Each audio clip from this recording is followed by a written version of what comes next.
ಎಲ್ಲರಿಗೂ ನಮಸ್ಕಾರ. ಡಿ ಪಿಕ್ಚರ್ನ ವಿಶೇಷ ಕಾರ್ಯಕ್ರಮಕ್ಕೆ ಸ್ವಾಗತ. ಇವತ್ತು ನಾವು ಒಂದೊಳ್ಳೆ ಊರಿನಲ್ಲಿದ್ದೇವೆ, ಗೊತ್ತಲ್ವಾ ನಿಮಗೆ? ಆನೆಯ ಮೇಲೆ ಅಂಬಾರಿ ಕಂಡೆ, ಅಂಬಾರಿ ಒಳಗೆ ನಿನ್ನನ್ನು ಕಂಡೆ. ಇವತ್ತು ನಾವು ಕೂಡ ಅಂಬಾರಿ ಒಳಗೆ ಹೋಗ್ತಾ ಇದ್ದೀವಿ. ಏನು ವಿಶೇಷ ಅಂತಂದರೆ ಇವತ್ತು ಅಂದೊಂದಿತ್ತು ಕಾಲ ಚಿತ್ರತಂಡ ನಮ್ಮೊಟ್ಟಿಗಿದೆ. ಎಸ್, ಈ ಚಿತ್ರದ ನಾಯಕರಾಗಿರುವಂತಹ ವಿನಯ್ ರಾಜ್ಕುಮಾರ್ ಅವರು ಬಸ್ನಲ್ಲಿ ಪ್ರಯಾಣ ಮಾಡ್ತಿದ್ದಾರೆ. ಬನ್ನಿ ಅವ್ರನ್ನ ಮಾತನಾಡ್ಸೋಣ. ಜೊತೆಗೆ ನಮ್ಮ ಜಗ್ಗಪ್ಪ ಕೂಡ ಇದ್ದಾರೆ.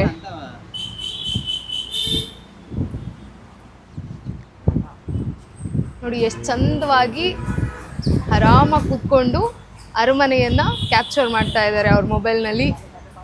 ಸೊ ಡಿಸ್ಟರ್ಬ್ ಮಾಡೋದು ಬೇಡ, ಒಂದೆರಡು ನಿಮಿಷ ಹೋಗಲಿ. Hi sir. ಹೇಗಿದ್ದೀರಾ? ನಾನು ತುಂಬ ಚೆನ್ನಾಗಿದ್ದೀನಿ, ನೀವು ಹೇಗಿದ್ದೀರಾ? ಓಕೆ, ಮೈಸೂರು ಒಂದೊಳ್ಳೆ ಬ್ಯೂಟಿಫುಲ್ ಪ್ಲೇಸ್. ಈ ಕಡೆ ಏನು ಅನ್ನಿಸ್ತಾ ಇದೆ ಮೈಸೂರನ್ನ ನೋಡಿ? ಮೈಸೂರು ನೋಡಿದಾಗೆಲ್ಲ ಖುಷಿ ಆಗುತ್ತೆ. ಓಕೆ, ಕಾಮ್ ಅನ್ಸುತ್ತೆ. ಆಮೇಲೆ ಪ್ಯಾಲೇಸ್ ಅಲ್ಲಿ ಚಿಕ್ಕ ವಯಸ್ಸಿಂದ ನೋಡ್ಕೊಂಡು ಬರ್ತಾರೆ. ಈ ಸಲ ನೋಡಿದಾಗ್ಲೂ ಅದು ಹೊಸದಾಗಿ ಕಾಣಿಸುತ್ತೆ. ನೋಡಿ, ನಾವು ಯಾವತ್ತೂ ಮೈಸೂರಿಂದ ಬೋರೇ ಆಗಲ್ಲ. ನಿಮ್ಮನ್ನ ಅಂಬಾರಿ ಒಳಗೆ ಕರ್ಕೊಂಡು ಹೋಗ್ತಾ ಇದ್ದೀವಿ. ಇದು ಒಂಥರ ಮೆಮೊರಿಬಲ್ ಆಗಿರುತ್ತೆ. ಸಾಕಷ್ಟು ಜನ ನಿಮ್ಮನ್ನ ನೋಡಿ ಕೈ ಬೀಸ್ತಾ ಇದ್ದಾರೆ, ಹಾಯ್ ಸರ್ ಅಂತ ಹೇಳ್ತಿದ್ದಾರೆ. ಫ್ಯಾನ್ಸ್ನ ನೋಡಿ ಕೂಡ ನಿಮ್ಗೆ ತುಂಬ ಖುಷಿ ಆಗ್ತಾ ಇದೆ. ಅಂದೊಂದಿತ್ತು ಕಾಲ ಸಿನಿಮಾ ಈಗ ತೆರೆಗೆ ಬರ್ತಾ ಇದೆ. ಏನು ಅನ್ನಿಸ್ತಾ ಇದೆ ಸರ್ ಮೊದಲನೇದಾಗಿ? ಮೊದಲನೇದಾಗಿ ಅದೇ August 29 ನಮ್ಮ ಸಿನಿಮಾ ರಿಲೀಸ್ ಆಗ್ತದೆ. ತುಂಬ ಖುಷಿ ಇದೆ. ಇದೊಂದು ತುಂಬ ಒಳ್ಳೆ ಒಂದು ಫೀಲ್ ಗುಡ್ ಕನ್ನಡ ಸಿನಿಮಾ. ಒಂದು ಡೈರೆಕ್ಟರಿನ ಒಂದು ಲೈಫ್ ಸ್ಟೋರಿ ಸಿನಿಮಾದಲ್ಲಿ ನೋಡ್ಬೋದು. ಒಂದು ಡೈರೆಕ್ಟರಿನ ಸ್ಟ್ರಗಲ್ಸು, ಆಮೇಲೆ ಒಂದು ಡೈರೆಕ್ಟರ್ ಆಗೋಕ್ಕೆ ಏನೇನು ಬೇಕಾಗುತ್ತೆ, ಎಷ್ಟು ಸ್ಟ್ರಗಲ್ ಇರುತ್ತೆ, ಎಷ್ಟು ಕಷ್ಟ, ಆಮೇಲೆ ಜೊತೆಗೆ ಎಷ್ಟು ಸೆಲೆಬ್ರೇಷನ್ ಇರುತ್ತೆ ಅದರಲ್ಲಿ, ಅದನ್ನೆಲ್ಲ ನಮ್ಮ ಸಿನಿಮಾದಲ್ಲಿ ನೋಡ್ಬೋದು. ಸೊ ನಾನು ಈ ಸಿನಿಮಾ ರಿಲೀಸ್ಗೆ ನಾನು ತುಂಬ ಕಾಯ್ತಾ ಇದ್ದೆ. ಈಗ ಕೊನೆಗೂ ರಿಲೀಸ್ ಆಗ್ತಾ ಇದೆ. ಸೊ ಈಗ ನಮ್ಮ ಆಡಿಯನ್ಸ್ ಏನು ಹೇಳ್ತಾರೆ, ಅವ್ರಿಗೆ ಇಷ್ಟ ಆಗುತ್ತೆ ಸಿನಿಮಾ ಅಂತ ಕೇಳಕ್ಕೆ ನಾನು ಕಾಯ್ತಾ ಇದ್ದೀನಿ. ಸರ್, ಅಂದೊಂದಿತ್ತು ಕಾಲ, ಅಂದೊಂದಿತ್ತು ಕಾಲ ಅನ್ನೋದು ಒಂದು ಮೆಸೇಜ್ ಇದೆಯಲ್ವಾ, ಒಂದು ವರ್ಡ್ ಇದೆ ಅಲ್ವಾ, ಒಂದು ವಿಭಿನ್ನವಾಗಿದೆ. ಈ ಕಥೆಯಲ್ಲಿ ಇರುವಂತಹ ಒಂದು ಪಾತ್ರ ಏನಿದೆ ಅಂತ ವಿಶೇಷವಾಗಿ ಇದು ಪಾತ್ರ ಏನಿದೆ, ನಿಮ್ಮ ಪಾತ್ರ ಏನಿದೆ ಈ ಚಿತ್ರದಲ್ಲಿ? ಅಂದರೆ ಇದೊಂದು ಲೈಫ್ ಜರ್ನಿ, ಡೈರೆಕ್ಟರಿನ ಲೈಫ್ ಜರ್ನಿ. ಒಂದು ಮಗುವಿಂದ ಡೈರೆಕ್ಟರ್ ಆಗೋವರೆಗೂ ಒಂದು ಜರ್ನಿ ಇರುತ್ತಲ್ಲ, ಆ ಜರ್ನಿಯಲ್ಲಿ ಒಂದು ಸಾಕಷ್ಟು ಜನನ ಮೀಟ್ ಮಾಡಿರ್ತಾರೆ, ಸಾಕಷ್ಟು ಜರ್ನಿಯಲ್ಲಿ ಸಾಕಷ್ಟು ಕಲ್ತಿರ್ತಾರೆ ಲೈಫ್ ಬಗ್ಗೆ. ಆಮೇಲೆ ಜೀವನ ಆ ಪಾತ್ರಕ್ಕೆ ಎಷ್ಟೊಂದು ಏನೇನೋ ಕಲಿಸಿರುತ್ತೆ. ಜೊತೆಗೆ ಆ ಒಂದಷ್ಟು ಖುಷಿ ಸಿಚುವೇಶನ್ಸ್ ಇರುತ್ತೆ, ಒಂದಷ್ಟು ಬೇಜಾರಾಗುವಂಥ ಸಂದರ್ಭಗಳಿರುತ್ತೆ. ಜೀವನ ಅಂದಮೇಲೆ ಎಲ್ಲದೂ ಇರುತ್ತೆ, ಎಲ್ಲ ಥರ ಖುಷಿ ಇರ್ಬೋದು, ಕಹಿ ಇರ್ಬೋದು, ಎಲ್ಲದೂ ಇರುತ್ತೆ. ಸೊ ಅದೆಲ್ಲ ಒಟ್ಟಾರೆ ಈ ಸಿನಿಮಾಲಿ ಇದೆ. ಓಕೆ, ಮಾತಾಡಿಸ್ತೀನಿ ಸರ್. ಒಂದು ನಮ್ಮ ಜಗ್ಗಪ್ಪ ಅವ್ರು ಆ ಕಡೆ ತೀರ್ಕೊಂಡು ಕೂತ್ಬಿಟ್ಟಿದ್ದಾರೆ. ಎಸ್ ಎಸ್, ಏನು ಅನ್ನಿಸ್ತಾ ಇದೆ ಜಗ್ಗಪ್ಪ? ಖುಷಿ ಆಗ್ತದೆ. ಡಬಲ್ ಡೆಕ್ಕರ್ ಅಲ್ಲಿ ಇರೋದು. ಓಕೆ, ಅದು ನೀವು ಇಂಪ್ರೂವ್ ಮಾಡ್ತಾ ಇದ್ದೀರಿ, ಇನ್ನೂ ಖುಷಿ ಆಗ್ತಾ ಇದೆ. ಸ್ವಲ್ಪ ಜೋರಾಗಿ ನೀವು ಕೂತಿದ್ರಲ್ಲ, ಇನ್ನೂ ಖುಷಿ ಆಗ್ತದೆ. ಓಕೆ, ಮೈಸೂರು ಹುಡುಗ ಅಲ್ವಾ? ಹೌದು, ಚಾಮರಾಜನಗರ, ಮೈಸೂರು. ಓ ಸೂಪರ್. ಮತ್ತೆ ನಮ್ಮ ಮೈಸೂರು ಭಾಷೆಯಲ್ಲಿ ಒಂದೆರಡು ಪದ ಮತ್ತೆ ಹಂಗೆ ಬಿಡ್ರಲ್ಲ. ನಾವು ಮಾತಾಡೋದೇ ಮೈಸೂರು ಭಾಷೆ ಅಲ್ವಾ? ಅಲ್ಲ, ಹಂಗಲ್ಲ, ಒಂದು ಹಾಡು ಗೀಡು ಏನಾದ್ರು ಒಂದೊಳ್ಳೆ ಅಂಬಾರಿ ಬಸ್ಸಲ್ಲಿ ಕರ್ಕೊಂಡು ಹೋಗ್ತಾ ಇದೀವಿ ನಾವು. ಯಾವ ಹಾಡು ಬರ್ತಾ ಇದೆ ನಿಮ್ಗೆ ಇವಾಗ? ನನಗೆ ನಮ್ದಿದ್ದು ಪೂರ ಕುಕ್ರಲ್ಲಿ ಕರೆ. ಓ ಸೂಪರ್. ಅದು ನೆನಪಾಗ್ತಾ ಇದೆ. ಅದು ಬಿಟ್ರೆ ನೆನಪಾಗೋದು ಅಂತಂದ್ರೆ ಇವಾಗೆಲ್ಲ ವಿನಯ್ ಸರ್ ಎಲ್ಲ ನಮ್ಮ ಸಿನಿಮಾ ಪ್ರಮೋಷನ್ ಅಲ್ಲಿ ನೋಡಿದಾಗ ನಮ್ಗೆ ಮುಂಗಾರು ಮಳೆಯಲ್ಲಿ ಆ ಸಾಕು ನೆನಪಾಗುತ್ತೆ. ಓಕೆ ಓಕೆ ಜಗಪ್ಪ, ಈ ಒಂದು ಅಂದೊಂದಿತ್ತು ಕಾಲದಲ್ಲಿ ನಿಮ್ಮ ಪಾತ್ರ ಏನಿದೆ? ಒಂದು ಫ್ರೆಂಡ್ ಕ್ಯಾರೆಕ್ಟರ್, ವಿನಯ್ ಸರ್ ಜೊತೆ ಹೋಗೋಂಥ ಕ್ಯಾರೆಕ್ಟರ್. ಸ್ಕೂಲ್ ಲೈಫು, ಕಾಲೇಜ್ ಗಂಟ ಬರೋದು, ಸ್ಕೂಲ್ ಲೈಫ್ ಅಲ್ಲಿ ಮತ್ತೆ ಊರಲ್ಲಿ ಫ್ರೆಂಡ್ಸ್ ಹೇಗಿರ್ತಾರೋ ಅದರದ್ದು ಒಂದು ಕ್ಯಾರೆಕ್ಟರ್, ಫ್ರೆಂಡ್ ಕ್ಯಾರೆಕ್ಟರ್ ತುಂಬ ಚೆನ್ನಾಗಿದೆ. ಆ್ಯಕ್ಚುಲಿ ಒಂದು ಸ್ವಲ್ಪ ಲೆಂತಿ ಕ್ಯಾರೆಕ್ಟರ್, ಫಸ್ಟ್ ಟೈಮ್ ಮಾಡಿತ್ತು ಲೆಂತಿ ಕ್ಯಾರೆಕ್ಟರ್ ಅಂದೊಂದಿತ್ತು ಕಾಲದಲ್ಲಿ. ತುಂಬ ಚೆನ್ನಾಗಿದೆ. ತುಂಟಾಟ ತರಲೆಗಳು ಇದ್ದೇ ಇರುತ್ತೆ ಖಂಡಿತವಾಗ್ಲೂ. ಫ್ರೆಂಡ್ ಸರ್ಕಲ್ ಅಂತ ಬಂದಾಗ ಇದ್ದೇ ಇರುತ್ತೆ. ಹಂಗೆ ಸಿನಿಮಾದಲ್ಲೂ ನೋಡಿ, ಆ ಸಿನಿಮಾದಿಂದ ನಿಮ್ಮನ್ನ ಮೈಸೂರಿಗೂ ಕರ್ಕೊಂಡು ಬಂದಿದ್ದಾರೆ ವಿನಯ್ ಸರ್. ಆಕ್ಚುಲಿ ಮೈಸೂರಲ್ಲಿ ಅಂತಂದ್ರೆ ಬಹಳ ಖುಷಿ ಆಯ್ತು. ಯಾಕಂತಂದ್ರೆ ನಮ್ದು ಹಳೆ ತುಂಟಾಟ ನೆನಪುಗಳೆಲ್ಲ ಕಾಣಿಸ್ತದೆ. ನಮ್ ದೊಡ್ಡ ಗಡಿಯಾರ ಬನ್ಮೇಶ್ ಕಾಲೇಜ್ PUC ಎಲ್ಲ ಓದ್ತಿದ್ದಿತ್ತಲ್ವಾ, ಅಲ್ಲಿಂದ ನಡ್ಕೊಂಡು ಹಿಂಗ್ ಬರ್ಬೇಕಿತ್ತು ನಮ್ಮ ಏರಿಯಾಗೆ. ಸೇಮ್ ಅದೇ ರೂಟ್ ತಿರ್ಗಾ ಬಸ್ ಹೋಗ್ತಾ ಇರೋದೆಲ್ಲ ಹಳೆ ನೆನಪುಗಳು ಕಾಣ್ತಾ ಇದೆ. ಯಾವಾಗ್ಲೂ ಇಲ್ಲೊಬ್ರು ಈ ಮರದ ಹತ್ರ ಡ್ರಾಯಿಂಗ್ ಬರೆಯೋರು, ಅದೆಲ್ಲ ನೆನಪಾಗ್ತಾ ಇತ್ತು. ಇನ್ನೆಲ್ಲ ನಾವೆಲ್ಲ ಬಟ್ಟೆ ತಗೊಂತಿದ್ದ ಜಾಗಗಳಿದೇನೆ. ನೀವು ಮೈಸೂರವರಾಗಿದ್ರೆ ನೆನಪಿರುತ್ತೆ. ಅದು ಬಿಟ್ರೆ ನಾವು ಪ್ರೊಫೆಷನಲ್ ಕೊರಿಯರ್ ಅಂತ ಕೆಲಸ ಮಾಡ್ಬೇಕಾದ್ರೆ ನನ್ಗೆ ಇದೇ ರೂಟ್ ಕೊಟ್ಟಿದ್ದು. ಎಲ್ಲ ಲೆಟರ್ಗಳು ಪಾರ್ಸಲ್ಗಳೆಲ್ಲ ಬಂದ್ರೆ ಇದೇ ರೂಟ್ ಅಲ್ಲಿ ಇಲ್ಲಿ ಬಂದ್ರೆ ಸಂಗಮ್ ಥಿಯೇಟರ್ ನೆನಪಾಗುತ್ತೆ ನಮ್ಗೆ. ಸಂಗಮ್ ಥಿಯೇಟರ್ ಇದೆ, ಕಾಲೇಜ್ ಬಿಟ್ಟ ತಕ್ಷಣ ಬಂದ್ಬಿಡುತ್ತೆ. ಒಳ್ಳೊಳ್ಳೆ ಯಾವ್ಯಾವ ಸಿನಿಮಾಗಳು ಬರುತ್ತೆ ಅದಕ್ಕೆಲ್ಲ ಅಲ್ಲಿಗೆ ಹೋಗ್ತಾ ಇದ್ವಿ. ಇನ್ನು ಇಲ್ಲಿ ನಮ್ಮ ಮೆಮೊರಿ ಅಂತಂದ್ರೆ ಇಲ್ಲಿ ಕಾರ್ಯಕ್ರಮಗಳನ್ನು ಮಾಡಾರಲ್ಲ, ಇದೆಲ್ಲ ನೆನಪಾಗುತ್ತೆ. ಓಕೆ ಸರ್, ಈ ಒಂದು ಪಾತ್ರದ ಬಗ್ಗೆ ಬಂದು ಹೇಳಿದಾಗ, ಕತೆ ಹೇಳಿದಾಗ ಡೈರೆಕ್ಟರ್ ಅವಾಗ ಅನ್ಸಿದ್ಯೇನು ಸರ್ ಈ ಒಂದು ಕತೆನ ಮಾಡಬೇಕು ಅಂತ ಅನ್ನಿಸ್ದಾಗ?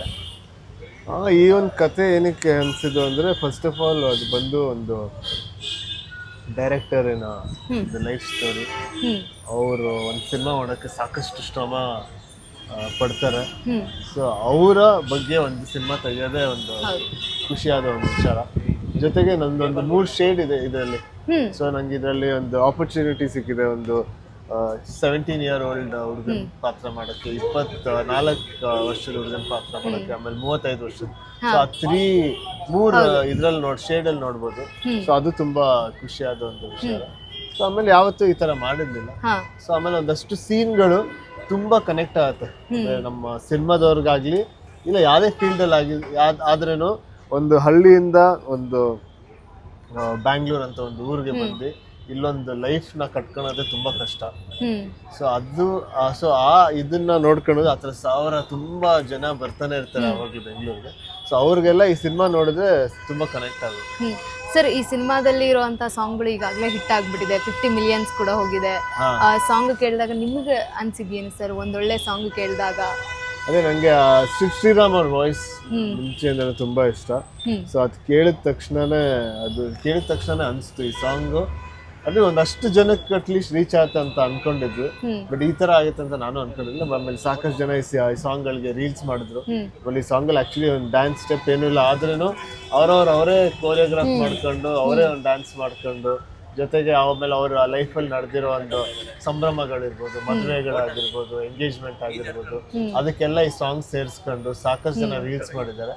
ಅವ್ರಿಗೆಲ್ಲ ಅಷ್ಟು ಕನೆಕ್ಟ್ ಆಗಿದೆ, ತುಂಬಾ ಖುಷಿ ಆಗುತ್ತೆ. ಸರ್, ಸಿನಿಮಾ ಎಲ್ಲ ತೀರ್ಥಹಳ್ಳಿಯಲ್ಲಿ ಮಾಡಿದ್ದೀರಾ, ಮಲೆನಾಡು ಹುಡುಗನ ಪಾತ್ರದಲ್ಲಿ ಕಾಣಿಸ್ಕೊಂಡಿದ್ದೀರಾ. ಹೌದು. ಮಲೆನಾಡಿನ ಬಗ್ಗೆ ಹೇಳೋದಾದ್ರೆ ಸರ್? ನಾನು ಆಕ್ಚುಲಿ ಅರ್ಧ ಮಲೆನಾಡು ಅರ್ಧ ಬಯಲ್ಸೀಮೆ ಅನ್ಸುತ್ತೆ. ಯಾಕೆ ನಮ್ಮ ಅಮ್ಮ ಬಂದ್ಬಿಟ್ಟು ಸಿದ್ದಾಪುರ ಅಂತ. ಓಕೆ. ಶಿವಮೊಗ್ಗ ಸಾಗರ ಸಿದ್ದಾಪುರ. ಸೊ ಚಿಕ್ಕ ವಯಸ್ಸಿಂದಾನು ಸಾಕಷ್ಟು ತುಂಬಾ ಮಲೆನಾಡಿಗೆ ಹೋಗ್ತಾ ಇದ್ದೆ. ನನ್ನ ಸಾಲಿಗೆ ಅಂದರೆ ನಮ್ಮ ಹಾಲಿಡೇಸ್ಗೆಲ್ಲ ತುಂಬಾ ಸಮ್ಮರ್ ಹಾಲಿಡೇಸ್ಗೆಲ್ಲ ನಾನು ಮಲೆನಾಡಲ್ಲೇ ಇರ್ತಾ ಇದ್ದೆ, ನಮ್ಮ ಅಮ್ಮನ ಊರಲ್ಲಿ. ಸೊ ಇದರಲ್ಲಿ ತೀರ್ಥಹಳ್ಳಿಯಲ್ಲಿ ಶೂಟ್ ಮಾಡೋದಂತೂ ತುಂಬ ಚೆನ್ನಾಗಿತ್ತು, ತುಂಬ ಖುಷಿ ಆಯಿತು. ಸಖತ್ ಒಳ್ಳೆ ಲೊಕೇಶನ್ಸು, ವೆದರು, ಆಮೇಲೆ ಮಳೆ, ಆಮೇಲೆ ಎಲ್ಲಿ ನೋಡಿದ್ರೆ ನಿಮ್ಗೆ ಹಸಿರು ಕಾಣಿಸುತ್ತೆ, ಗ್ರೀನರಿ ಕಾಣಿಸುತ್ತೆ. ಸೊ ಅದು ಅಲ್ಲಿ ಶೂಟಿಂಗ್ ಹೋದ್ರೇ ಒಂಥರ ಖುಷಿಯಾಗಿ ಶೂಟ್ ಮಾಡಬೇಕು ಅಂತ ಅನಿಸ್ತಾ ಇತ್ತು. ಆಮೇಲೆ ಬೆಳಿಗ್ಗೆ ಎದ್ದ ತಕ್ಷಣ ಹೋಗಿ ಲೊಕೇಶನ್ಗೆ ಹೋಗ್ಬೇಕಂತ ಅನಿಸ್ತಾ ಇತ್ತು. ತುಂಬ ಚೆನ್ನಾಗಿತ್ತು ಶೂಟ್. ಸರ್, ನೀವು ಹೇಳ್ತಾ ಇದ್ರಿ ಈ ಒಂದು ಪಾತ್ರಕ್ಕೋಸ್ಕರ ನಾನು 3 ಶೇಡಲ್ಲಿ ಕಾಣಿಸ್ಕೊಂಡಿದ್ದೀನಿ ಅಂತ. ಎಲ್ಲರೂ ಕೂಡ ಒಂದು ಹಾರ್ಡ್ ವರ್ಕ್ ಮಾಡಿರ್ತಾರೆ. ನೀವು ಯಾವ ರೀತಿ ಹಾರ್ಡ್ ವರ್ಕ್ ಮಾಡಿದ್ರಿ ಸರ್ ಈ ಒಂದು ಗೆಟಪ್ಗಳಲ್ಲಿ ಕಾಣಿಸ್ಕೊಳ್ಳೋದಕ್ಕೋಸ್ಕರ? ಹಾರ್ಡ್ ವರ್ಕ್ಗಿಂತ ಒಂದಷ್ಟು ಹೋಮ್ ವರ್ಕ್, ವೇರಿಯೇಷನ್ಸ್ ತೋರಿಸ್ಬೇಕಲ್ಲ. ಒಂದು ಏಜ್ಗೂ ಒಂದು ಸ್ವಲ್ಪ ವಾಯ್ಸಲ್ಲಿ ಇರ್ಬೋದು, ಇಲ್ಲ ನೀವು ನಡೆಯೋ ಸ್ಟೈಲಲ್ಲಿ ಇರ್ಬೋದು, ಆಮೇಲೆ ಲುಕ್ಕಲ್ಲಿ ಇರ್ಬೋದು. ಜೊತೆಗೆ ನಮ್ಮ ಡೈರೆಕ್ಟರ್ ಕೂಡ ಒಂದಷ್ಟು ಇನ್ಪುಟ್ಸ್ ಕೊಟ್ಟಿದ್ರು, ಹೇಗೆ ವೇರಿಯೇಷನ್ಗಳು ತೋರಿಸೋದು, ಹೇಗೆ ಮಾಡಬೇಕು ಅಂತ. ಸೊ ಅದೆಲ್ಲ ಸೇರ್ಕೊಂಡು ಮಾಡೋಕ್ಕೆ ಒಂಥರ ಖುಷಿಯಾಗಿರ್ತೈತೆ, ಒಂಥರ ಎಕ್ಸೈಟೆಡ್ ಆಗಿರ್ತೈತೆ. ಓಕೆ ಸರ್, ಒಂದು ಸ್ಕೂಲ್ ಏಜ್ ಪಾತ್ರನ ಗಮನಿಸಿದಾಗ ಏನಪ್ಪ ವಿನಯ್ ಸರ್ ಎಷ್ಟು ಚಿಕ್ಕ ಹುಡುಗನ ಥರ ಕಾಣಿಸ್ತಾ ಇದ್ದಾರಲ್ವಾ ಅನ್ನೋದು ಬಂದೇ ಬಿಡುತ್ತೆ. ಟ್ರೈಲರ್ನ ನೋಡಿದಾಗ, ಟೀಸರ್ನ ನೋಡಿದಾಗ, ಮನೆಯವರು ಟೀಸರ್ನ ನೋಡಿದಾಗ ಏನಂದ್ರೆ ಸರ್, ಆ ಒಂದು ಗ್ಲಿಂಪ್ನ ನೋಡಿದಾಗ ಚಿಕ್ಕ ಹುಡುಗನ ತುಂಬಾ ಎಲ್ಲರೂ ತುಂಬಾ ಸರ್ಪ್ರೈಸ್ ಆದ್ರು. ನನ್ನ ಫ್ರೆಂಡ್ಸ್ ಇರ್ಬೋದು, ಮನೆಯವರು ಇರ್ಬೋದು, ಬೇರೆ ಫ್ರೆಂಡ್ಸ್ ಎಲ್ಲರೂ ನೋಡಿದ ತಕ್ಷಣ ಅವ್ರಿಗೆ ನಂಬಕ್ಕೆ ಆಗ್ತಿರ್ಲಿಲ್ಲ. ನೀನು ಆಕ್ಚುಲಿ ಯಾಕಂದ್ರೆ ಯಾವಾಗಲೂ ಬಿಯರ್ಡಲ್ಲಿ ನೋಡಿ ಅಭ್ಯಾಸ ಆಗ್ಬಿಟ್ಟಿದೆ. ಪ್ಯಾಲೇಸ್ ಕಾಣಿಸ್ತಾ ಇದೀವಿ, ಪ್ಯಾಲೇಸ್ ಮುಂದೆ ನಿಂತಿದ್ದೀವಿ. ಒಂದು ಏನಾದರೂ ಇದ್ದೇ ಇರುತ್ತೆ. ರಾಜ್ಕುಮಾರ್ ಸರ್ ಕೂಡ ಪ್ಯಾಲೇಸ್ ಮುಂದೆ ಡ್ಯಾನ್ಸ್ ಮಾಡಿದ್ರು, ಆನೆಯ ಮೇಲೆ ಅಂಬಾರಿ ಕಂಡೆ, ಇಲ್ಲೇ ಶೂಟಿಂಗ್ ಮಾಡಿದ್ದಂಥದ್ದು. ಹಾ ಅದನ್ನ ನೆನ್ಪು ಮಾಡ್ಕೊಂಡಾಗ ಏನ್ ಅನ್ಸುತ್ತೆ ಸರ್? ಅವಾಗ ನಾನು ಇರ್ಲಿಲ್ಲ. ಅಲ್ಲ, ಅವಾಗಿನ ಕಾಲಕ್ಕೂ ಮತ್ತೆ ಈಗಿನ ಇದ್ರಲ್ಲೂ ಅಂದ್ರೆ ನಮ್ಮ ತಾತ ಅವರು ಡ್ಯಾನ್ಸ್ ಮಾಡಿದಂಥದ್ದು, ನಟನೆ ಮಾಡಿದಂತಹ ಜಾಗ. ಅದೇ ಇಲ್ಲಿ ನಮ್ಮ ತಾತನ ಸಿನಿಮಾ ಹಾ ಮಯೂರ ತುಂಬಾ ಸಿನಿಮಾ, ಅದೊಂದೇ ಸಿನಿಮಾ ಅನ್ಸುತ್ತೆ ಪ್ಯಾಲೇಸ್ ಒಳಗಡೆ ಶೂಟ್ ಮಾಡಿರೋದು. ಹಾ ಹೌದು ಸರ್, ಅದ್ ಅದೊಂದೇ. ಬಿಟ್ರೆ ಬೇರೆ ಯಾವ್ದು ಶೂಟ್ ಮಾಡಿಲ್ಲ. ಇಲ್ಲ. ಸೊ ನಾವ್ ಯಾವಾಗ್ಲೂ ಪ್ಯಾಲೇಸ್ ಅಲ್ಲಿ ಹೋದಾಗೆಲ್ಲ ಅದ್ರ ಬಗ್ಗೆ ಹೇಳ್ತಾ ಇರ್ತಾರೆ, ಶೂಟಿಂಗ್ ಹೇಗ್ ನಡೀತು. ಆಮೇಲೆ ಅಲ್ಲೊಂದು ಫಸ್ಟ್ ಫ್ಲೋರ್ ಇಂದ ಒಂದು ಜಂಪ್ ಮಾಡೋದಿದೆ, ಸೊ ಆ ಜಾಗನೆಲ್ಲ ಯಾವಾಗ್ಲೂ ತೋರಿಸ್ತಾ ಇರ್ತಾರೆ. ಆಮೇಲೆ ಇನ್ನೊಂದಂದ್ರೆ ಸ್ವಸ್ತಿಕ್ ನಮ್ಮ ತಂದೆ ಸಿನಿಮಾ ಜಾಸ್ತಿ ಆಚೆಗಡೆ, ಪ್ಯಾಲೇಸ್ ಆಚೆಗಡೆ ತುಂಬಾ ಶೂಟಿಂಗ್ ಮಾಡಿದ್ರು. ಸೊ ಅದ್ರಲ್ಲೂ ಲಾಸ್ಟ್ ದಸರಾನೇ ಎಂಡ್ ಕ್ಲೈಮ್ಯಾಕ್ಸ್ ಅಲ್ಲಿ ದಸರಾ ಅಲ್ಲಿ ಬಾಂಬ್ ಬ್ಲಾಸ್ಟ್ ಆಗೋ ತರ ಒಂದು ಸೀಕ್ವೆನ್ಸ್ ಇದೆ. ಸೊ ಆ ಟೈಮಲ್ಲಿ ತುಂಬಾ ಬಂದು ಆ ಶೂಟಿಂಗ್ ನೋಡ್ತಾ ಇದ್ವಿ. ಆಮೇಲೆ ನಾನು ಪ್ರತಿ ಸಲ ಮೈಸೂರಿಗೆ ಬಂದಾಗ್ಲೂ ಪ್ಯಾಲೇಸ್ಗೆ ಹೋಗಿ ನೋಡ್ತಾನೆ ಇರ್ತೀನಿ. ಪ್ಯಾಲೇಸ್ ಅಂದ್ರೆ ತುಂಬಾ ಇಷ್ಟ.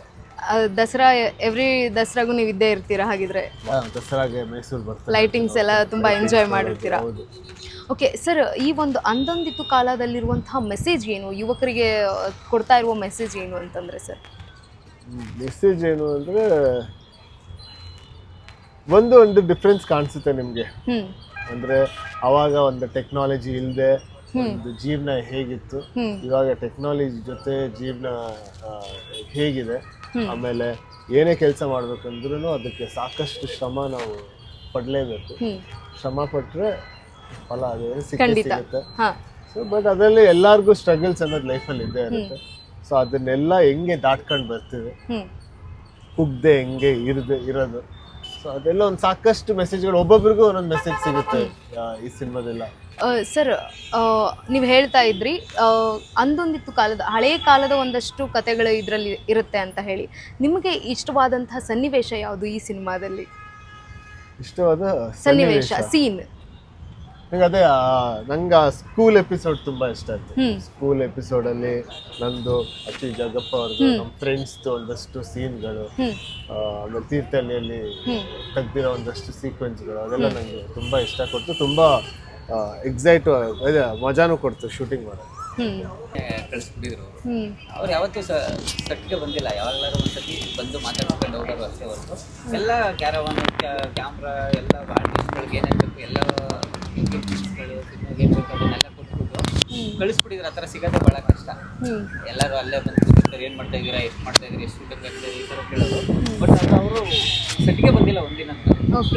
ಸುಮ್ಮನೆ ಬಂದು ಏನು ನಡೀತದೆ, ಹೌದಾ ಸರಿ ಸರ್ನ ನೋಡ್ಬೇಕು ಮಾತಾಡ್ಸ್ಬೇಕು ಬಂದಾಗ ಬರೋರು, ಬಂದು ಹೊರಟ್ಬಿಡೋರು ಅಷ್ಟೇ ಹೊರತು ಅವ್ರಿಗೆ ಯಾವತ್ತೂ ಸೆಟ್ಗೆ ಬರ್ತಿಲ್ಲ. ಆ ಥರ ಫ್ರೀ ಆಗಿಬಿಟ್ರೆ ಈ ಥರ ಒಂದು ಒಳ್ಳೆ ಕ್ವಾಲಿಟಿ ಸಿನಿಮಾಗಳನ್ನು ತೆಗೆಯಬೇಕು.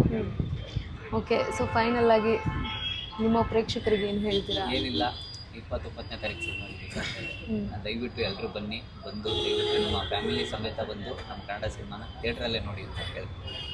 Thank you sir. Sir final ಆಗಿ ನಮ್ಮ ಪ್ರೇಕ್ಷಕರಿಗೆ ಏನು ಹೇಳ್ತೀರಾ ಸರ್? ಫೈನಲ್ ಆಗಿ ನಮ್ಮ ಸಿನಿಮಾ August 29 ಫೈನಲ್ ಆಗಿ ನಮ್ಮ ಸಿನಿಮಾ August 29 ರಿಲೀಸ್ ಆಗ್ತಿದೆ. ಅಂದೊಂದಿತ್ತು ಕಾಲ. ಸೊ ಈ ಒಂದು ನಮ್ಮೆಲ್ಲ ಸಿನಿಮಾಗಳನ್ನ ಡೈರೆಕ್ಟ್ ಮಾಡೋದು ಸಿನಿಮಾದ ಮೇನ್ ಪರ್ಸನ್ ಬಂದು ಡೈರೆಕ್ಟರು.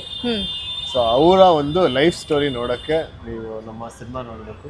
ಆಮೇಲೆ ಸಾಕಷ್ಟು ಮೆಮೊರೀಸ್ಗೆ ರಿಲೇಟ್ ಆಗೋಕ್ಕೆ ನಮ್ಮ ಅಂದೊಂದಿತ್ತು ಕಾಲ. ಓಕೆ ಸರ್, ಸಿನಿಮಾ ಹೀರೋಯಿನ್ಸ್ ಬಗ್ಗೆ ಮಾತಾಡಲಿಲ್ಲ ಅಂತಂದರೆ ಕಂಪ್ಲೀಟೇ ಆಗಲ್ಲ ಸರ್. ಹೀರೋಯಿನ್ಗಳ ಬಗ್ಗೆ ಹೇಳಿ ಸರ್. ಅದಿತಿ ಮೇಡಮ್ ಮತ್ತು ನಿಶಾ ಅವರು ನಿಮ್ಮೊಟ್ಟಿಗೆ ಆ್ಯಕ್ಟ್ ಮಾಡಿದ್ದಾರೆ. ಕರೆಕ್ಟ್. ಅದಿತಿ ಅವ್ರ ಜೊತೆ ಆ್ಯಕ್ಟ್ ಮಾಡೋಕ್ಕೆ ತುಂಬ ಚೆನ್ನಾಗಿತ್ತು. ಅವರು ತುಂಬ ಒಳ್ಳೆ ಆ್ಯಕ್ಟ್ರೆಸ್ಸು. ಆಮೇಲೆ ತುಂಬ ಏನಂತಾರೆ, ತುಂಬ ಲೈವ್ಲಿ, ಜಾಸ್ತಿ ಮಾತಾಡ್ತಾರೆ. ಇಡೀ ಸೆಟ್ನು ಅದೇ ಥರ, ಇಡೀ ಸೆಟ್ದು ಒಂದು ವೈಬ್ ಅವರು ಚೇಂಜ್ ಮಾಡ್ತಾರೆ, ಖುಷಿಯಾಗಿರ್ತಾರೆ. ಆಮೇಲೆ ಅವ್ರ ಜೊತೆ ಆ್ಯಕ್ಟ್ ಮಾಡೋಕ್ಕೂ ತುಂಬ ಕಂಫರ್ಟಬಲ್ ಆಗಿತ್ತು, ತುಂಬ ಚೆನ್ನಾಗಿತ್ತು. ಸೊ ಚೆನ್ನಾಗಿತ್ತು. ಆಮೇಲೆ ನಿಶಾ ಅವ್ರು ಕೂಡ ಆಗಲೇ ಅವಾಗ ಒಂದು ಸೀರಿಯಲ್ ಮಾಡಿದ್ರು, ಅವ್ರು ದೊಡ್ಡ ಫ್ಯಾನ್ ಫಾಲೋವರ್ ಇತ್ತು. ಸೊ ಅವ್ರ ಜೊತೆನೂ ಒಂದು ಸೀಕ್ವೆನ್ಸ್ ಇದೆ, ಅವ್ರ ಜೊತೆನೂ ತುಂಬ ಚೆನ್ನಾಗಿ. ಓಕೆ ಸರ್, ಪ್ರೊಡ್ಯೂಸರ್ ಬಗ್ಗೆ ಹೇಳೋದಾದ್ರೆ ಸರ್? ನಮ್ಮ ಪ್ರೊಡ್ಯೂಸರ್ ಸುರೇಶ್ ಅವರು, ನಾನು ಕೆಲಸ ಮಾಡಿದ್ರಲ್ಲಿ one of the best producers ಅವರು. ಇಡೀ ಸಿನಿಮಾ ತುಂಬ ಅಚ್ಚುಕಟ್ಟಾಗೆ ತಕ್ಕೊಟ್ಟಿದ್ದಾರೆ. ಆಮೇಲೆ ಈ ಸಿನಿಮಾಗೆ ಏನೇನು ಬೇಕು, ಅವ್ರ ಕೈಯಲ್ಲಿಂದ ಏನೇನಾಗುತ್ತೆ ಎಲ್ಲದು 100% ಮಾಡಿದ್ದಾರೆ. ಅವ್ರು ಇನ್ನೂ ಹೆಚ್ಚು ಕನ್ನಡ ಸಿನಿಮಾ ತೆಗಿಲಿ ಅಂತ ನಾನು ದೇವರ ಹತ್ರ ಕೇಳ್ಕೊಂತೀನಿ. ಸರ್ ಇಬ್ರು ಫ್ರೆಂಡ್ಸ್ ಪಕ್ಕನೇ ಇದ್ದೀರಾ ಸರ್, ಒಂದು ಸೀನು ಚಿಕ್ಕದಾಗಿ ಯಾವ್ದಾದ್ರು ಒಂದು ಮಾಡೋದಾದ್ರೆ ಅಥವಾ ಒಂದು ಡೈಲಾಗ್ ಹೇಳೋದಾದ್ರೆ ಈಗ ಹೇಳ್ಬೇಕು ಯಾವ್ದು ಯಾವ್ದಾದ್ರು ಸಿನಿಮಾದ ಒಂದು ಚಿಕ್ಕ ಡೈಲಾಗ್. ಇಲ್ಲ ಫುಲ್ ಸಿನಿಮಾದೇ ನೋಡ್ಬೇಕು. ಅದು ಕ್ಲೂ ಕೊಡಲ್ಲ. ಸಿನಿಮಾದಲ್ಲಿ ಸಿನಿಮಾ ಆದ್ಮೇಲೆ ಏನಾರು ತಿರ್ಗಾ ಇಂಟರ್ವ್ಯೂ ಮಾಡಿದ್ರೆ ಅವಾಗ ಮಾಡ್ತೀವಿ. ಚಿಕ್ಕದಾಗಿ ಅಂದ್ರೆ ನೀವ್ ಹೆಂಗ್ ಕರಿತೀರಾ ಸಿನಿಮಾದಲ್ಲಿ ಅಂತ, ಜಗಪ್ಪ ಅವ್ರನ್ನ ಅಥವಾ ಜಗಪ್ಪ ನಿಮ್ಮನ್ನ ಹೇಗ್ ಕರೀತಾರೆ ಅಂತ? ನಾವು ಜಗಪ್ಪ ಅವ್ರನ್ನ ಆಗಲ್ಲ ಅಂತ ಕರಿತೀವಿ. ಆಗಲ್ಲ ಏನ್ರಿ ಆಗಲ್ಲ ನಿಮ್ ಕೈಯಲ್ಲಿ? ನಮ್ಗೆ ಏನು ಆಗಲ್ಲ. ಸಿನಿಮಾದಲ್ಲೇ ಇದು ನಮ್ಗೆ ಆಗಲ್ಲ ಅಂತಾನೆ ಕ್ಯಾರೆಕ್ಟರ್ ಇಟ್ಬಿಟ್ಟು ಅರ್ಥ ಮಾಡ್ಕೊಳ್ಳಿ. ಆಗಲ್ಲ ಅಂತಂದ್ರೆ ಏನೂ ಆಗಲ್ಲ ಅಂತ. ಸರ್ ನಿಮ್ಮ ಫ್ರೆಂಡ್ ಆಗಲ್ಲ ಅವ್ರ ಬಗ್ಗೆ ಏನ್ ಹೇಳ್ತೀರಾ? ಅದೇ ಹೇಳಿದಲ್ಲ, ಇಷ್ಟ ಇದ್ರ ಮೇಲೆ ಹೇಳಕ್ಕಲ್ಲ, ಆಗಲ್ಲ ಆಗಲ್ಲ ಹೇಳಕ್ ಆಗಲ್ಲ.